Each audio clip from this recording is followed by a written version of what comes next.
like the entire universe exists of three tiers. And so you have this tier, like Earth, the space where living human beings live. You have below the earth, which is where the dead live. But then you have up in the sky, or the heavens, which is where the divine or the gods lived. And so that's what they believed, that like all of reality could be portioned off into these three realms. This is what we refer to as a three-tiered view of the universe. And so here, Paul is saying, at some point, Jesus, who dwells among the divine, will descend and enter this realm.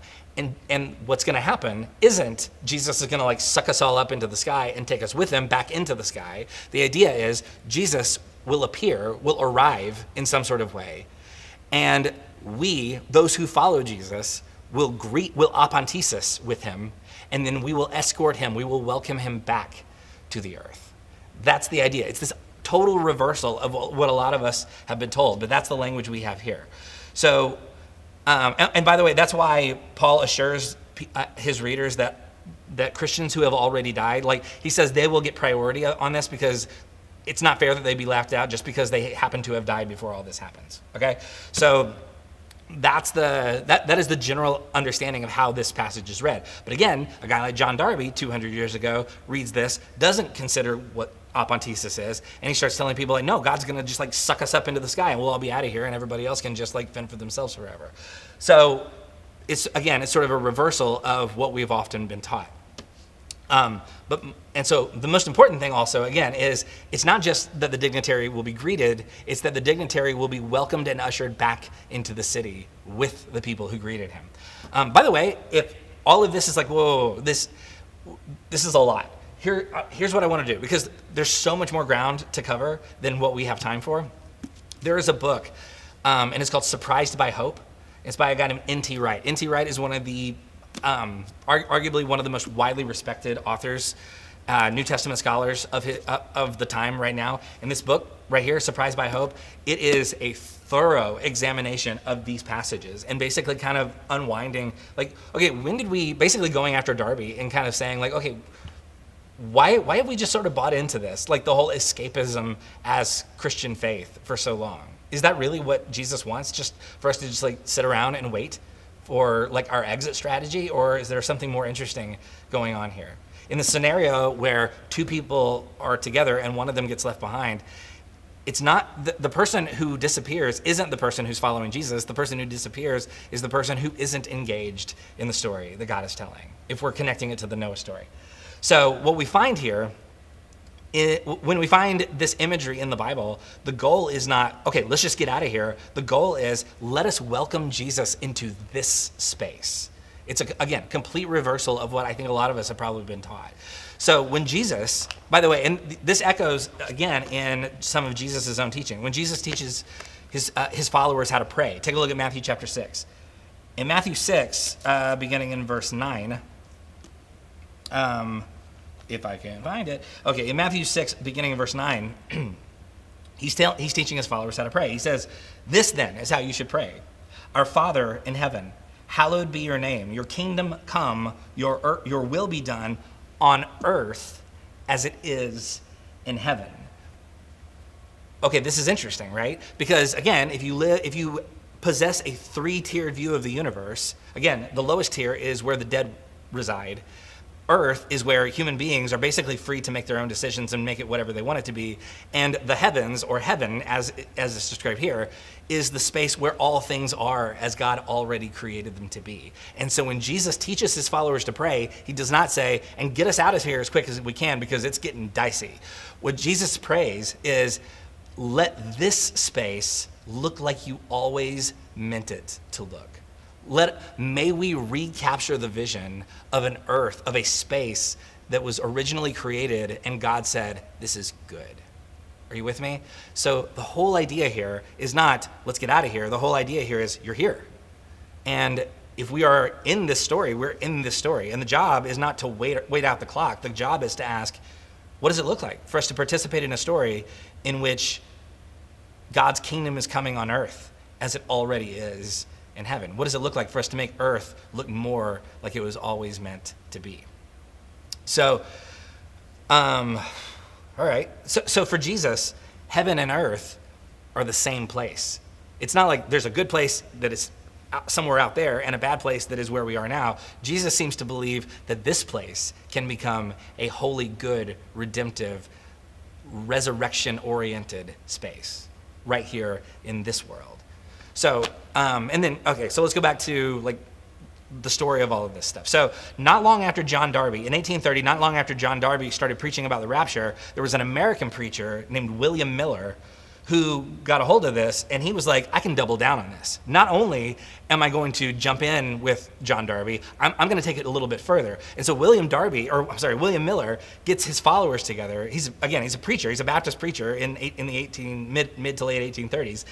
And he gets all of his people together, and he says, you guys, I doubt he said you guys, but for the sake of whatever. So he says, okay, listen up, people. I have figured out through reading a lot of the Bible and math that I've discovered exactly to the day when all the Christians will disappear from the earth, when the rapture eventually will happen. We'll get out of here and everybody else will fend for themselves. And so William Miller starts telling everybody, I know the exact date. And the date he named was April the 18th, 1844. Very specific. And I don't know if you've looked at a calendar lately, but we made it past April 18th, 1844, and then some. So April 18th comes and goes, and a lot of William Miller's followers start to think I don't think this guy's on the level. I think this guy's trying to sell us some snake oil. So a lot of people decide okay, this guy, we followed this guy all the way up till April 18th, didn't work out. Let's go find someone else to follow. But then there were other people that Miller was able to sort of suck back into the group and say, oh, no. My mistake. I didn't carry the two or whatever it is that he decided he was supposed to do. And he said, okay, the real date is October the 22nd, 1844. I was just a couple of months off, you guys. So hang with me, and then we'll all just go outside and wait to be whisked away on October the 22nd, 1844. And once again, if you've looked at a calendar recently, you know that didn't happen. And this was followed by a period known as, and I'm not even joking, the period following this in the group of people known then as the Millerites was known as the Great Disappointment. Yeah, that's probably a good title for that period of time. So what ends up happening, though, in pockets where people sort of, when people push all of their chips to the middle of the table and they say that this is what it's all about. What it's all about is just sort of biding our time until we get out of here. Then what ends up happening is we end up wasting all of our time and all of our energy, trying to index card and red string our way to this exact moment when we get out of here. And it's not doing anybody any good. And we have all these stories of people who sort of engaged in that way of thinking, and it never goes well. It always ends up with people feeling really frustrated and really, really disillusioned and really lied to. And so that's what we see over and over again is rapture as escape becomes deeply problematic because what it does is it gives everybody a free pass to disengage from everything going on right here in the middle of the world that we currently live in.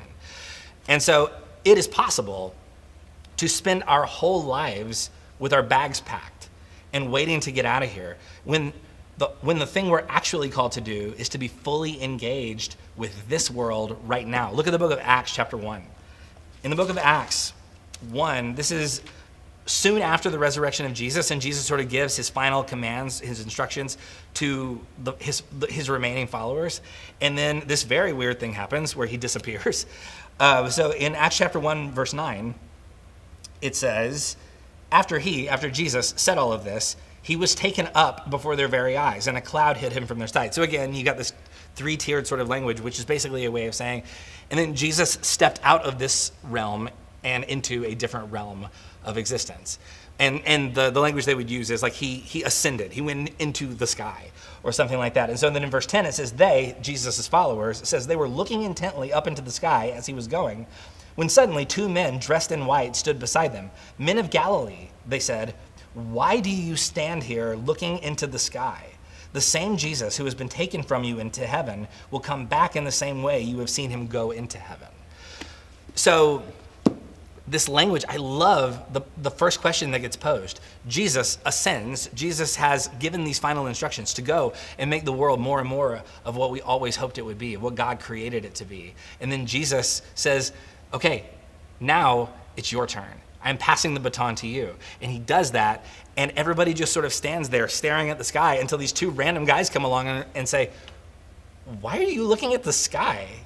Don't you, like, the action is here. Like, you can spend all your time staring into the sky, but what we're actually supposed to do is look around and say, okay, how do we get to work on the story that we're actually a part of here and now? So, like, I love this question. Why are you standing here staring at the sky? Because all staring at the sky does is waste time and energy. So then, let's go back to Matthew 24. That was just a whole tangent. So because Jesus seems to be getting at, like, kind of giving us some language that could be used as an escapist theology, but I would argue that's exactly the opposite. Because one of the things we saw last week is Jesus' interest here is not how do we get out of here. Jesus' interest is how do we live in a world where Rome has all the power? And how do we bring good into the world? How do we follow Jesus in a world where it feels like we don't have a lot of agency and power over our own situation? How do we make good choices when so many of our choices have been taken from us? So this seems to be sort of the major dominant kind of thing that Jesus is trying to answer in Matthew 24 and 25.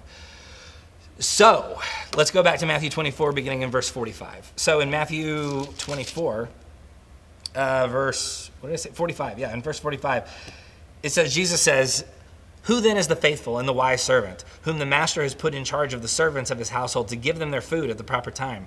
It will be good for that servant whose master finds him doing so when he returns. Truly, I tell you, he will put him in charge of all he possesses. But suppose that servant is wicked and says to himself, my master is staying away a long time, and then begins to beat his fellow servants and to eat and drink with drunkards. The master of that servant will come on a day he does not expect him, and at an hour he is not aware of. He will cut him to pieces and assign him a place with the hypocrites, where there will be weeping and gnashing of teeth. In other words, again, the job here is not get your bags packed and get ready. The job is engage the world as if the restoration has already started.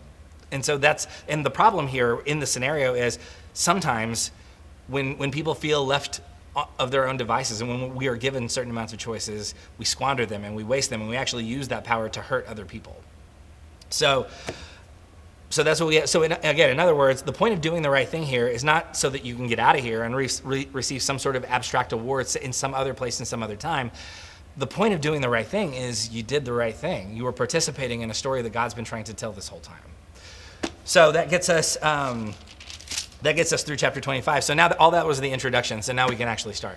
So now we're going into Matthew chapter 25. So Jesus has this whole thing in Matthew 24 and really Matthew 23 where he's sort of kind of pushing back against all these ideas about escapism and about sort of like this fatalistic sort of like, what are we going to do kind of way of seeing, like Rome has all the power. The best we can hope for is a painless death. And then one day we'll be free from all this misery. And Jesus seems to think like, no, because you're still alive now. And you still have things that you have the power to do. And so he kind of goes into all of this with all the stuff that we just looked at. And then in chapter 3, he tells 3 back-to-back parables, which again, each of these parables all by itself could be an entire sermon. Doing okay? Does anybody need a coffee break, bathroom break? I don't know. I mean, I won't know if you do. So I just wanted to sort of take a breath and acknowledge we're about to go into a new chapter and we're about to look at 3 parables. So let's do that. So just beginning in Matthew 25, verse 1, still Jesus speaking, he says, at that time, the kingdom of heaven will be like 10 virgins who took their lamps and went out to meet the bridegroom, which all of a sudden you're like, okay, what? Like at that time, the kingdom of heaven will be like 10 virgins who took their lamps and went out to meet the bridegroom. So many questions. This sentence poses so many questions at face value from our own cultural understandings of what all of these words mean. And then in verse 2, he says, 5 of them, the virgins, were foolish, and 5 of them were wise. Okay. Lot to unpack here. First of all, when Jesus says the kingdom of heaven, again, we often imagine some other disembodied place and time that we will go after we die. Quite often, though, when Jesus talks about the kingdom of heaven, what he's talking about, and kingdom of heaven, by the way, kingdom of heaven and kingdom of God, these are 2 phrases, and it depends on which book you're looking at. Matthew tends to use the word kingdom of heaven because Matthew's writing to a Jewish audience, and in the Jewish mindset at this time, it was considered you didn't want to, you would be resistant to defile the name of God even by speaking the word God. So, or the Hebrew equivalent of the word God. So Matthew substitutes the word heaven for the word God. In Luke doesn't have that problem. He uses the word God. Anyway, we're looking at Matthew. So Matthew says kingdom of heaven. So when Jesus talks about the kingdom of heaven, again, look at how he prays in Matthew 6. He's not saying one day we'll get out of here and this is what it's going to be like. What he's saying is, let your will be done on earth as it is in heaven. He's saying, when this space looks like it was always meant to look, it's going to be a little bit like this. And he begins to tell these parables. And the first parable he tells, by way of illustration, is, so there's these 10 virgins, and 5 of them were wise and 5 of them were foolish. Okay, so Jesus is about to tell a parable, and I'll just go ahead and fast forward before we get into the actual language of it. Jesus is entering into a parable that takes place at a wedding. And weddings in the ancient Near East, in the first century, weddings are a culturally specific event. And if you've ever attended a wedding, and I assume most of us have, it's possible that we do all these things that we do at weddings and we just sort of take it for granted because everybody does these things at weddings. But if you dropped in from another planet or another country or another culture or another time and you went to one of our weddings now, you'd be like, all right, that seems strange. Why would you do, like, you ever been to a wedding where somebody did a unity candle? I've performed lots of weddings and we do unity candles. Try explaining to an alien what a unity candle is, though. You know what I mean? Or some other, when you cut the cake and each, like the bride and the groom each feed each other a piece of cake. Or like there's a first dance, but there's also like the dad and the daughter have a dance. You know what I mean? Like we have all these things that we just sort of take for granted because they're American wedding customs. But again, if you went back in time 2,000 years and you explained what weddings today look like, they'd be like, okay, wait, what? Because weddings are specific culturally aware events. These are things that we do out of habit and custom. The same is true 2,000 years ago in the ancient Middle East. So it's possible that when Jesus starts describing weddings, or he tells a parable at a wedding, and there's all sorts of details that we don't fully understand, it's not because Jesus is trying to say weird stuff. It's because Jesus has been to weddings in the first century in the Middle East, and he knows how weddings work at this time, but we don't. And so one of the things that we need in order to understand the parable we're about to look at is we need to understand some of the normal wedding customs at the time. And again, we have weird wedding customs. In fact, a while back, I preached a sermon about this passage at the church where I pastor, and I went looking for weird American wedding customs that maybe we just don't do in certain parts of the country. There's a lot of them, y'all. There's one custom where people, I think it's mostly like in the Appalachian Mountains, what people will do is the night before the wedding, they'll go outside and they will bury a bottle of bourbon upside down, and that's supposed to ward off rain. Okay, go back 2,000 years and explain to somebody how that's any weirder than any of the stuff that we're gonna look at right now. You know what I mean? So I don't know if it works. I don't know if you buried bourbon at your wedding, and if you did, great, I hope it went well. I'm just saying, we've all got weird wedding customs, and let's not be too judgmental when we're looking at this. So, Jesus is about to tell a story about a wedding, a parable about a wedding, and the first detail he gives is, so there's these 10 virgins at this wedding, you see. So, and again, weddings are very specific cultural events, and when we say 10 virgins, probably the more, to our ear, it will probably sound better, and it would help me out so I don't have to keep saying the word virgin. But probably the best equivalent we have here would be the word bridesmaid, because at this time there were all these historic customs that would revolve around ancient first century weddings, and what you would have is, in fact, let's just go through the whole process. Let me walk you through a first century wedding, if I may. So how the whole thing would start is the families of the bride and the groom would get together and would invite the entire town or village, probably somewhere between 100 and 300 people, and they would invite them to an engagement party. And this whole thing's been prearranged. So the engagement, and it would be like the groom would right then propose marriage to the bride. But again, it's prearranged. It's not like she's going to say no and it's going to shock everybody. The whole thing's been set up. It's the theater of the whole thing. So they would have this engagement party, and the groom-to-be would hold up a glass to the bride-to-be. And he would go back to his family. He would make a toast, and he would go back to his family's home, because everybody lives multi-generations in the same home. It's not like you turn 18 or you go off to college and you get your own place. if you grew up in a home and you haven't married off into somebody else's family, you stay in the family home because your land is part of your overall inheritance. So what would end up happening is over time, if you were a wealthy family, you would continue adding new rooms into your existing house to provide space for all the new married couples who are moving into your home. All right. And so the groom-to-be would lift up a glass to the bride-to-be and would say something to the effect of, and I'm not even joking, they would say, "In my Father's house, there are many rooms. I go there to prepare a place for you. Someday I will come back and take you with me to the place where I am going." Is this sounding familiar to anybody? So this is ancient first century wedding language.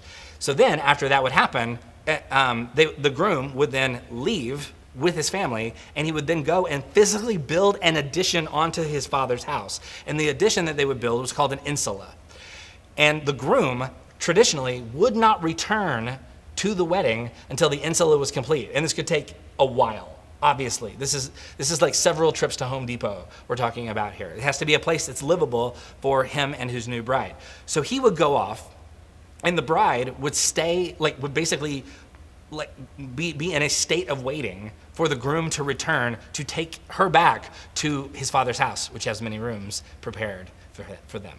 Okay, so when he's ready, the groom, when the structure is ready, the groom then will go and finally have a final meeting between the groom's father, and the bride's father. Bride's not part of it because patriarchy. But anyway, so you have all of this stuff going on, and after the negotiations are all complete and the insula is built, then the groom would then begin to proceed back into the town to begin the wedding proper. So once the groom shows up, the wedding gets to start. The problem, though, is this would often happen late at night. And so, again, when he's ready, the groom goes back to the bride at night. And so culturally, everybody in the community is expected to join in on the celebration. This is not a "I really hope I get invited" situation. If you live in the village, this is like the biggest thing that happens in your village. Everybody's expected to go. It would be rude to not go. It was a cultural celebration. The whole village participates in the wedding. And again, a typical village is somewhere probably between 100 and 300 people at this time in this place. And so the mood of the wedding is excitement. It's anticipation. This is a big deal. Everybody is going to get involved in this event. So the setting of the parable, before we even get started on the parable, the setting is a wedding. And everybody is waiting for this giant celebration of love and joy and excitement. And it's supposed to begin any minute, and nobody wants to miss out on the party. Which, once again, what does this have to do with 10 bridesmaids? 5 of them are foolish, 5 of them are wise. Let's keep going. So in verse 3, it says, the foolish bridesmaids, the foolish ones took their lamps, but did not take any oil with them. Which, by the way, if you have a lamp and you don't have any oil in it, you don't really have much use for the lamp. The oil is what makes the lamp be a lamp. Otherwise, it's just a big paperweight. So it's like, okay, I've got kids, and we pack them a lunch every morning when they go to school. And every once in a while, they'll make it to school with a lunchbox that wasn't filled with the lunch, which raises the question, why have the lunchbox without the lunch? You know what I mean? So having a lamp with no oil in it is the same thing as carrying an empty lunchbox to school with you. Basically, it's functionless. It makes no sense whatsoever. So you have this picture of these bridesmaids. All the bridesmaids are supposed to have a lamp that can be lit, but 5 of the bridesmaids are like, forgot you need oil to light this lamp. So they have no oil. They've got the lamp, no oil. So it says, the wise ones, however, took oil in jars along with their lamps. The bridegroom was a long time in coming, and they all became drowsy and fell asleep. Quite often, when this parable is told, the falling asleep part it tends to be the thing that everybody kind of zeroes in on, like, don't fall asleep. But no, the wise ones fell asleep too. Everybody fell asleep. Why? Because it's the middle of the night. We don't know how long it's going to be before the groom shows up. People have to sleep. The divide between wise and foolish is not who fell asleep and who didn't. Everybody fell asleep. That's not one of the variables here. So then in verse, where are we? Verse 6? Hold on a second. I'm losing my place all over. Yeah, so customarily there would be a delay, again, because of all the building and the negotiating.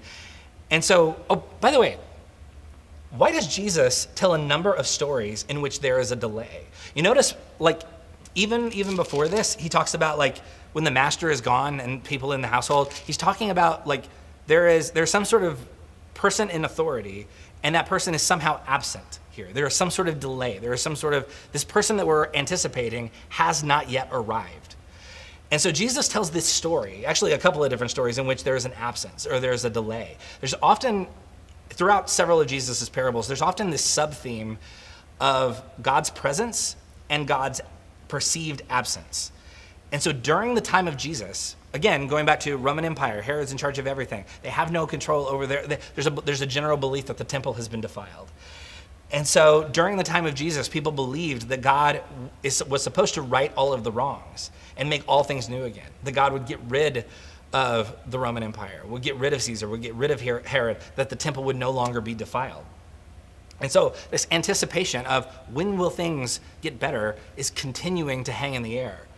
And so all of this is cloaked in the question, if God is good, then why has God not done something about all of this violence and all of this injustice? Where is God? And so it's interesting here that all through these stories in Matthew 24 and 25, there is this undercurrent of where is the person? Where is the one that we are anticipating? There is a felt absence that people are sort of trying to sort of reckon with at a certain level. You know what I mean? So it's interesting that these stories have to do with, we're waiting for something. And the thing that we're waiting for is goodness, is new life being brought into the world, is celebration. But there's also an absence. The thing that we're waiting for isn't here yet. So quite often, I would argue, quite often to be a person of faith is to live within the tension between God's presence and the feeling that God is absent. And in this parable, the main character, the groom, is both present and absent. We know where he is, but he's not here. He's not where we want him to be. You know what I mean?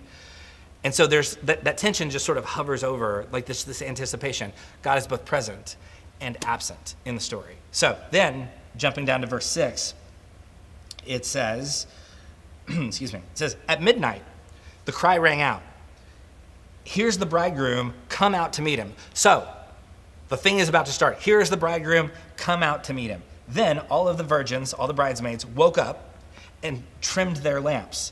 The foolish ones said to the wise, give us some of your oil, our lamps are going out.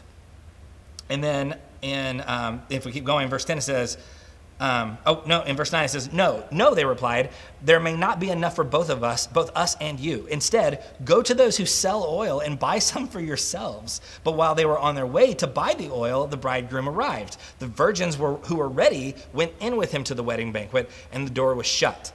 Later, the others came out. Lord, Lord, they said, open the door for us. But he replied, truly I tell you, I don't know you. Therefore, keep watch because you do not know the day or the hour. So this is terrifying, right? Because if you've been handed the story and it's been taught to you over and over and over again, this is meant to be like some people will die and go to heaven, and some people will die and think that they should go to heaven, but then they won't. That's not the dominant message of the story. Again, because what Jesus is trying to figure out here, what Jesus is trying to help people understand is, how do we live in a world of hope and participation in a story where Rome and Herod have all of the power? This isn't about something that's going to happen thousands of years from now. This is an analogy of what's going on here and now. So a couple of things.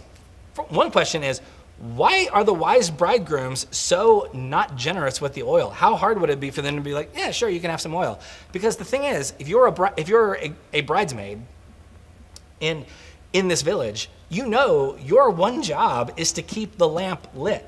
Your job is to have enough oil. Because the thing is, if the groom is coming through the village at midnight, there's no street lights, there's no traffic lights or anything like that.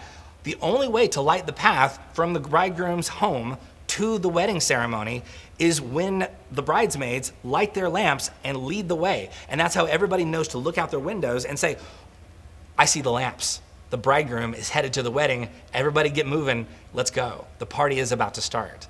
So without the lamps, without the light of the lamps, the bridesmaids actually have no functional purpose. Their whole job is to guide people into the party. but they can't guide the people into the party if they have no oil for their lamps. And the wise bridegrooms are saying, like, look, we only brought enough to get us from here to there. If I give you some of my oil, then all of the lamps are going to go out and nobody's going to be able to find the wedding. So it's not just like they're being like rude or crass or selfish. They're thinking pragmatically. They're thinking, we were told to bring oil for the lamps. This is what we did.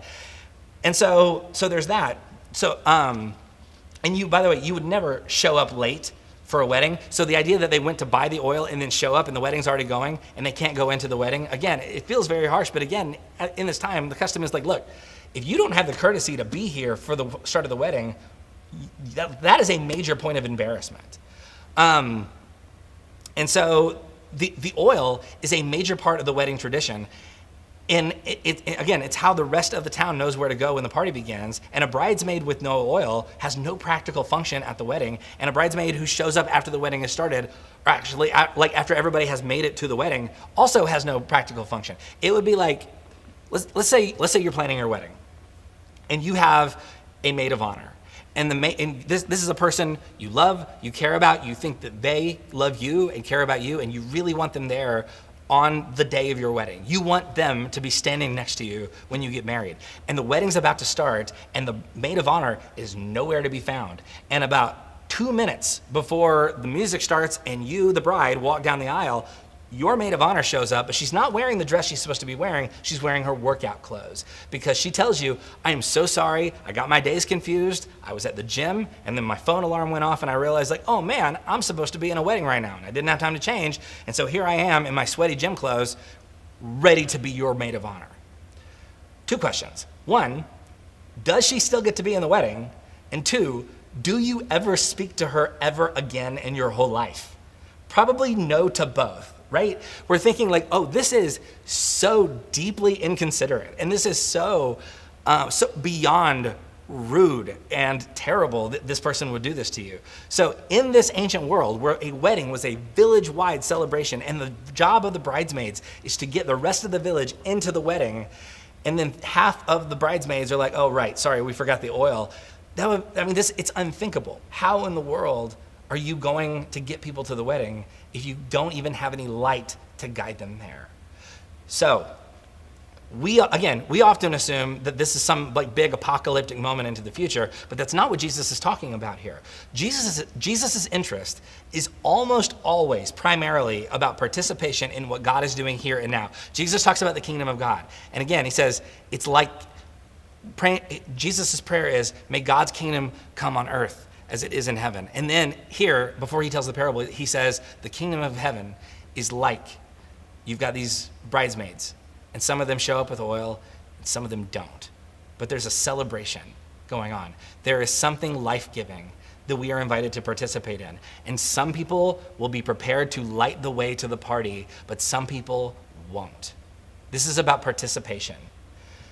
And so this is a parable about how we are living right now. And it poses the question, am I playing my part in the story that God is telling, even when God seems absent? Even in the moments where things seem very difficult, when the light has gone out, am I still prepared to play my part in bringing light into the world?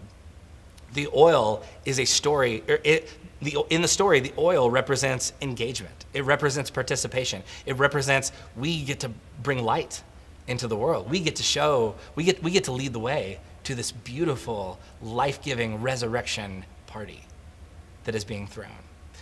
And again, the party goes on whether the bridesmaids show up or not. We can participate or we can not participate, but the party will go on regardless. So then, in fact, this language about being light, Jesus uses this all the time. Jump back a few chapters to Matthew chapter 5. This is actually one of Jesus' favorite metaphors. He uses this a lot. So in Matthew 5, verse 14, excuse me, it says, this is part of the Sermon on the Mount, Jesus says, you, speaking of his followers, he says, you are the light of the world. A town built on a hill cannot be hidden. Neither do people light a lamp and put it under a bowl. Instead, they put it on its stand and give light to everyone in the house. In the same way, let your light shine before others so that they may see your good deeds and glorify your Father in heaven. Light here for Jesus has never been about escape. It's about let the people around you know what it looks like to bring love and grace and generosity and hope and peace into the world. Be the kinds of people who light the way to the party. That's what this parable is about. So the point of the story, again, it's not you're in and you're out. The point of the story is you are invited to a party. You are invited to participate in what God is doing in the world. So do you participate or do you not? That is the primary question of the parable of the 10 virgins. So we have 2 more parables to go, and I am really short on time. So let's see what we can do here. So go back to Matthew chapter 25, verse 14. We're in verse 14.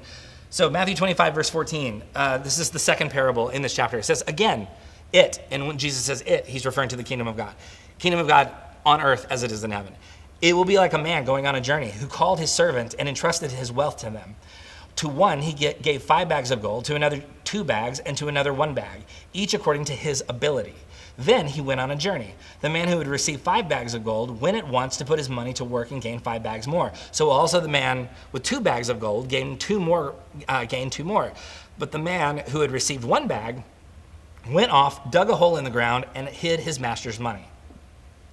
After a long time, the master of those servants returned and settled the accounts with them. The man who had received the 5 bags of gold brought the other 5. Master, he said, you entrusted me with 5 bags of gold, so see, I have gained 5 more. His master replied, well done, good and faithful servant. You have been faithful with a few things. I will put you in charge of many things. Come and share in your master's happiness. Then the man with 2 bags of gold also came. Master, he said, you entrusted me with 2 bags of gold. See, I've gained 2 more. His master said to him, well done, good and faithful servant. You have been faithful with a few things. I will put you in charge of many things. Come and share your master's happiness.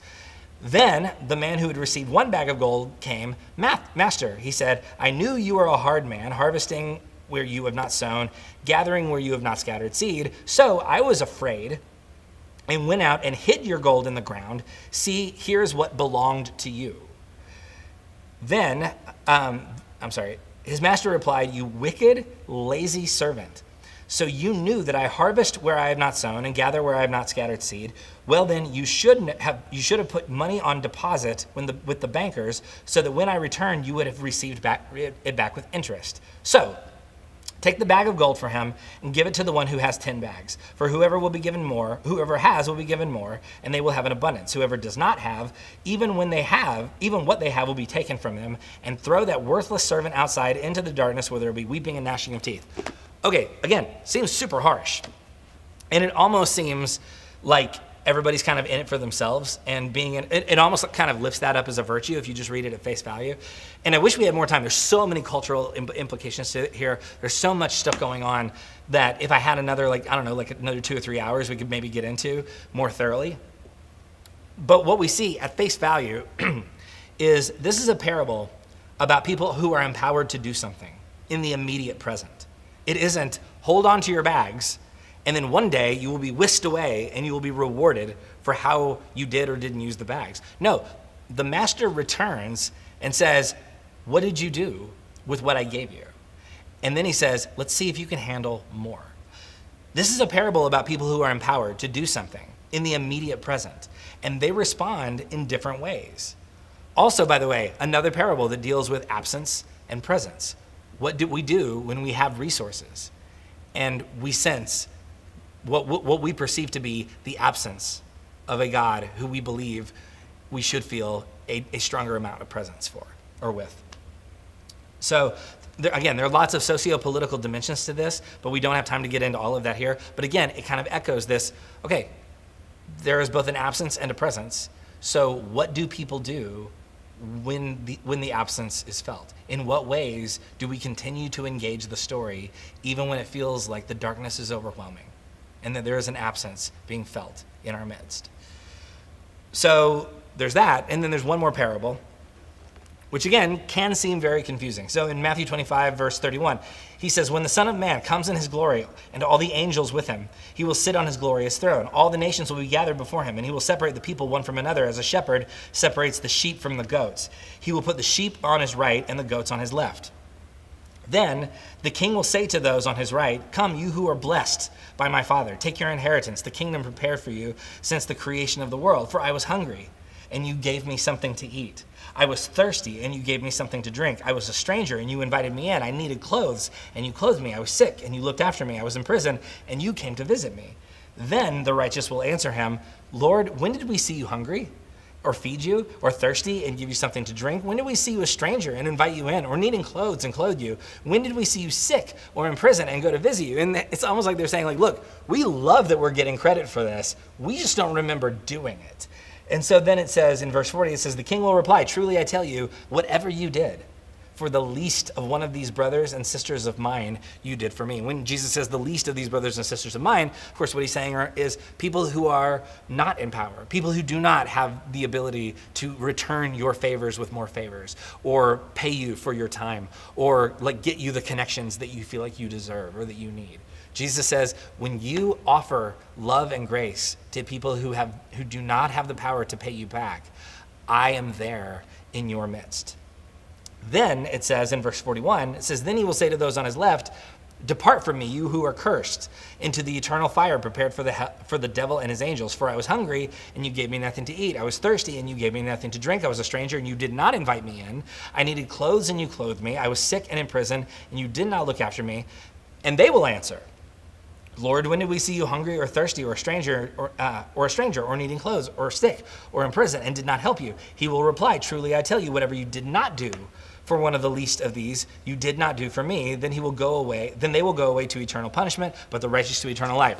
Okay, this is frustrating and confusing for a lot of reasons. One, because if you were like me, you grew up in a system that spent a lot of time telling you very definitively that our actions do not determine whether or not we are loved by God, right? We are told we are saved by grace and not by works, right? So if you are given this message, as I was growing up, this is very confusing and very scary. But here's the thing. What Jesus here is saying, you'll be happy to know, I hope you'll be happy to know, Jesus is not saying when you die, the number of good things you do will determine how much you do or do not suffer after you die. That is not what Jesus is saying. There are plenty of other places where Jesus actually gives the opposite message, where grace is a central feature in how Jesus interacts with, here's what we're dealing with. So when Jesus talks about you will be welcomed into this space and you will be sent out, he's not saying some of you will die and go to a good place and some of you will die and go to a bad place. That's not what he's saying. What he's saying, again, because that would contradict a lot of other things that Jesus says. So now we have to begin asking questions about like, okay, well, if that's not consistent with all the other things that Jesus says, then what is Jesus saying here?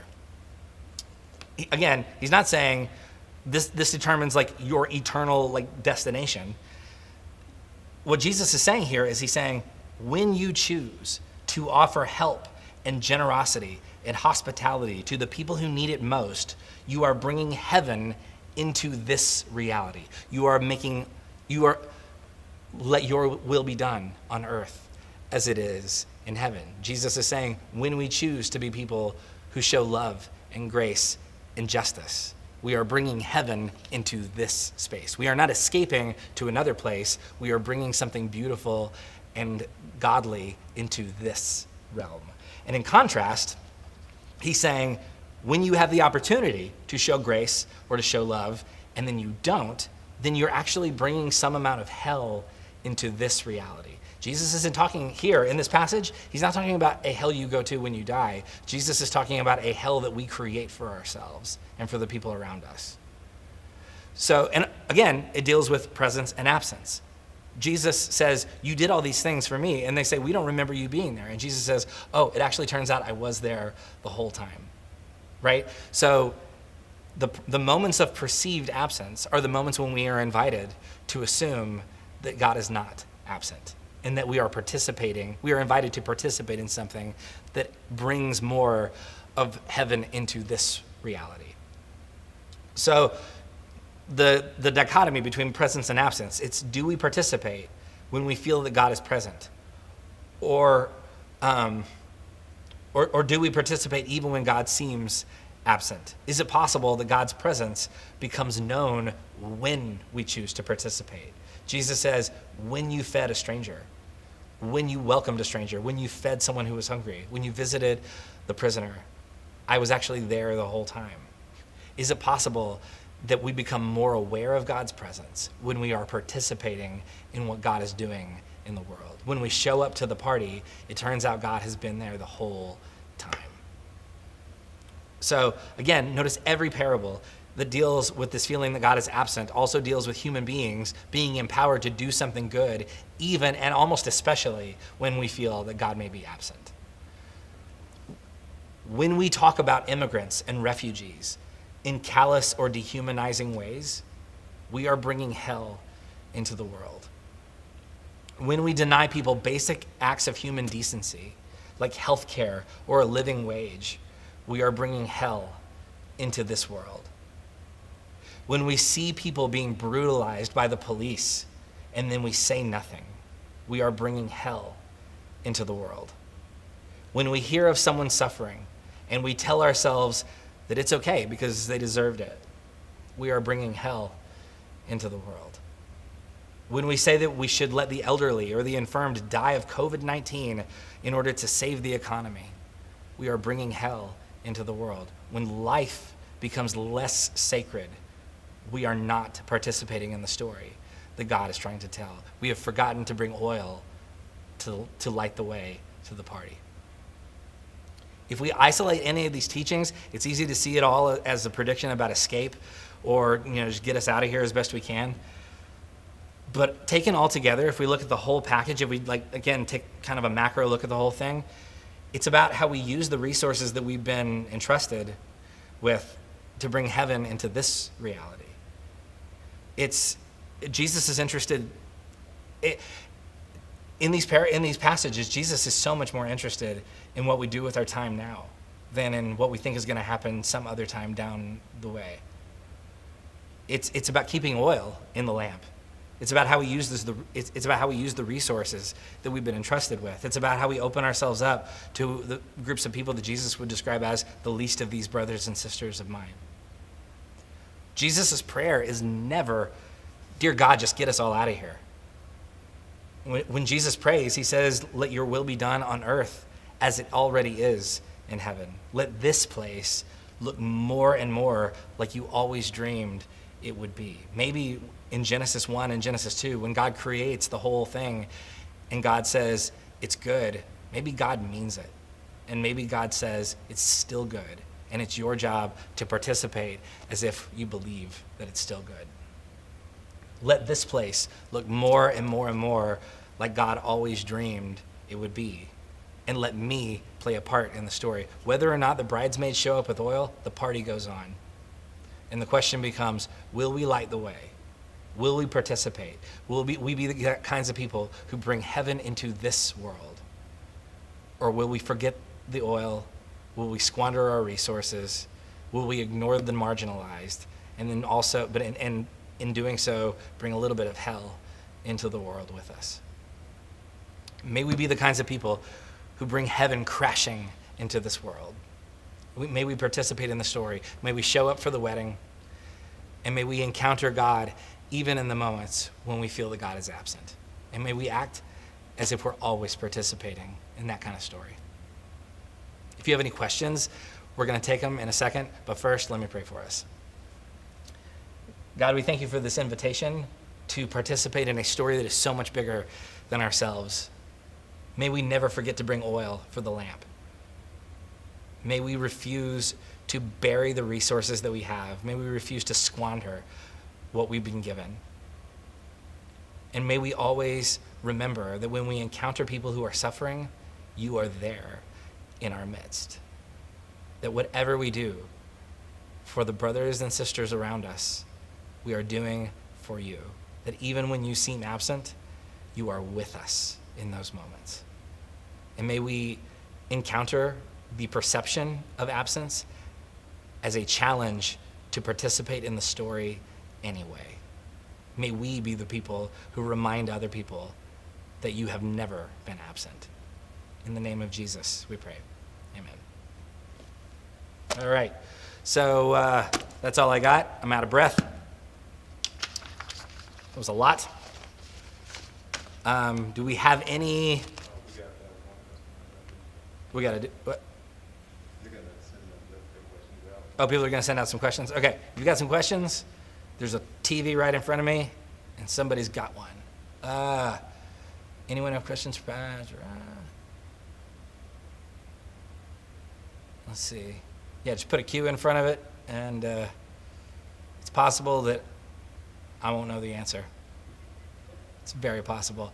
This might be me going, Pastor Ray would love to answer that question for you the next time you see him. I don't know. I don't know. You guys, there was so much more. I had like 15 more minutes on ancient first century weddings, but I had to cut it out. It would have been really interesting. But it's a school night, you know. Got to make sure my kids bring an empty lunchbox with them.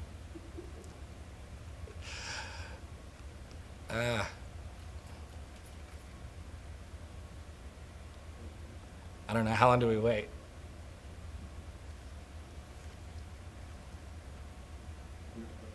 Say what? Wrap it up? Okay. No questions. Thank you.